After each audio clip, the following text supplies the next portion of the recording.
內蒙古炸山採石，經意外發現千年古墓，棺內女子頭戴純金面箍，五官狰狞，骨骼漆黑，令人不寒而栗。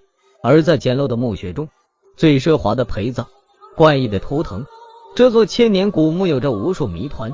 專家帶着疑問對千年女屍解剖後，驚訝發現女屍體內還有不明液體在發光。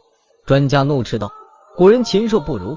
當專家提取不明液体後，發現都是水银注入在其體內。那麼头戴纯金面箍的女子，她的死亡原因到底是什麼？為什麼在大山深處會出現頭戴純金面箍的豪華陪葬？到底是什麼人埋在這裡？她的身份又是何等高貴？這古怪的反差背後到底隱藏着什麼秘密？保持你的好奇心，我們點個關注，點個讚。接着往下看，在內蒙古市的大山深處，一支採礦隊正在对山體開挖放炮。第一發雷管炸開後，出現在眼前的並不是凌亂的山體，而是由古人搬運垒疊好的石山。石山的岩壁上還雕刻着精美畫像。看到這裡，這支採礦隊也就明白，眼前不是石山，而是一座豪華墓葬。隨之而来，考古專家立馬趕赴現場查看情況。當專家進入到第一道墓室門，就感覺不一樣。雖說古墓墓室十分簡陋，而且狹小，甚至可以說相當寒酸，但在棺材頭部卻雕刻着鳳凰凌空飛翔的圖案。要知道，在古代只有皇族权貴才能使用鳳鳥圖案作為饰品。而在墓室內，專家還發現大量奢華的陪葬品。這樣的發現也讓专家感到迷惑，為什麼在荒野之間會有皇室成員下葬？為了盡快清理出墓主人棺椁，工作人員需要将堆在墓道中雜事清理出去。而在墓道的盡頭卻發現了另一番景象，一塊巨石擋住了專家去路。要知道，在高等級的墓葬面前，才需要用巨石擋住地宫入口。由此得知，墓主人一定是非富即貴。而地宫巨石擋路的原理又十分蹊蹺。巨石工作原理是，工匠先将一扇门关闭，然後推顶门石到凹槽裡頂住石門，外面的工匠合力頂住石門，裡面的工匠将最后頂門石推到凹槽裡紧挨石门，然後裡面的人全部出来後，外面的工匠再慢慢關閉石门，頂門石也慢慢落在凹槽裡，再就無法從正面推開石門。這種情況下，众人只能一起發力從外部拉開石門。專家原本以為打開石門就能發現更多的陪葬品，奈何只在附近發現了很多小小的铜铃铛。伴隨考古队员进一步深入，卻被眼前一幕驚得終身難忘。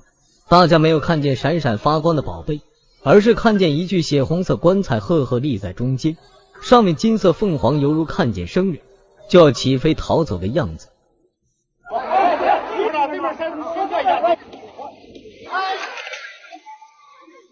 行了，出来！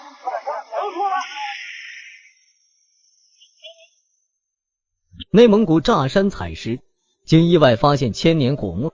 走進黝黑的墓道，墓室驚現血紅色鳳凰血棺，墓中陪葬品更是數不勝數，其中有刻着鳳凰圖案的鎏金馬鞍，還有團龍圖案的精密金盒。墓室內部的牆皮上還刻畫着精美壁畫，而棺內女子頭戴純金面箍，五官狰狞，骨骼漆黑，令人不寒而栗。當專家进入墓室觀察，發現墓室內牆壁上神秘符號和出土的生活用品來看，墓主人應該在此地沉睡了上千年。經過推斷，古墓的年代應該屬於遼初年間，而墓主人在死後穿戴十分搶眼，最為搶眼的是他的紅色血棺。這具辽代血棺是以紅和黑為主色調，上面刻有仙鹤、鳳凰、產枝，還有牡丹和銅鈴等器物。當然，鳳凰和仙鶴都是貼金制作而成。墓門前方還有一個小門，门上的小鎖緊緊鎖住墓主人，而门兩側還有2人在一直守候主人。其實这就是一具外棺，裡面還有一具鳳凰內棺。打開內棺後才能看見墓主人真實面容，而墓主人是位女性，身高在155左右。最令人不解的是，墓主人在安葬的时候竟然穿了11件外套。當專家一件件揭開墓主人衣物時，才意外發現一具裹着金絲綢緞的黑色骨骸，嚇得眾人當場愣在原地。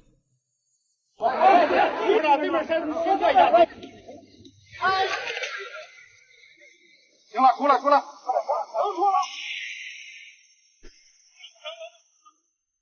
內蒙古炸山採石，經意外發現千年古墓。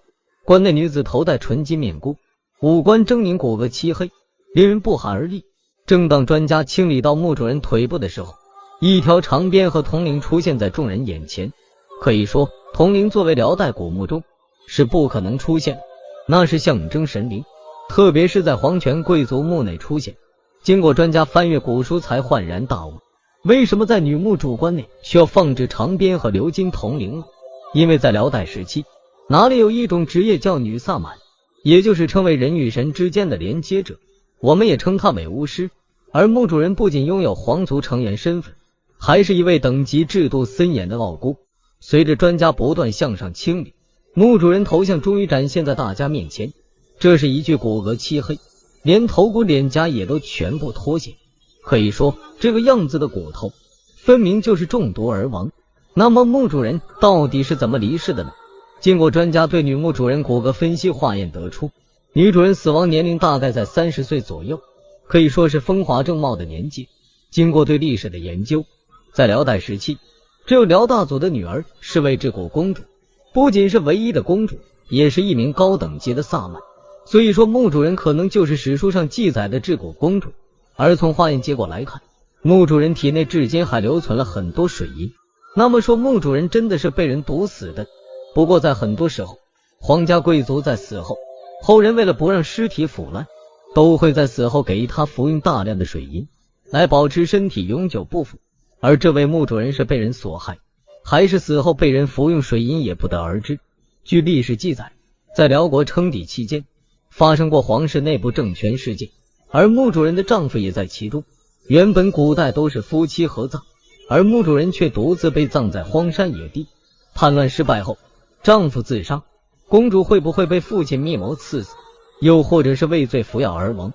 總之無法追溯，而墓主人只有獨自一人，安葬在此時也就是最好的解釋。